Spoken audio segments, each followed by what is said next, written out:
સોનાપાલ વિસ્તારમાં સ્થિત મહાદેવ ફળિયામાં ખુલ્લેઆમ ચાલતા દેશી દારૂના અડ્ડા પર સ્થાનિક લોકોએ ગુસ્સે ભરાઈ જનતા રેડ કરી હતી।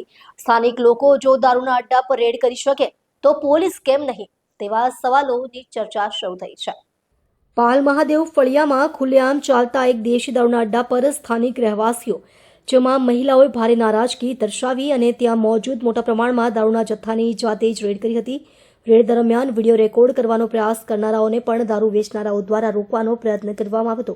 આ ઘટના પછી વિસ્તારના લોકો સ્થાનિક પોલીસ પ્રશાસનને લઈ કડક સવાલો પૂછી રહ્યા છે। જ્યારે સામાન્ય લોકો આ અડ્ડો ઓળખી શકે છે અને તેનો વિરોધ કરી શકે છે તો પોલીસ જેની ફરજ આવા ગેરકાયદેસર કારોબાર પર અંકુશ રાખવાની છે તેઓ કેમ નિષ્ફળ રહ્યા? શું ખુલ્લેઆમ ધમધમી રહેલો આ દારૂનો અડ્ડો પોલીસની નજરથી ઓझल થઈ ગયો હતો? આવા મોટા ગેરકાયદેસર કારોબાર પર પોલીસની મૂળભૂત જાણકારી અને દેખરેખ ન હોવાનો દાવો કેટલો યોગ્ય છે?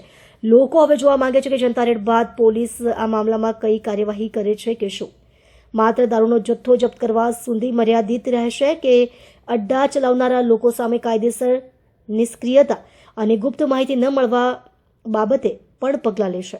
લોકોની નજર હવે પોલીસની કાર્યવાહી પર ટકી રહેશે।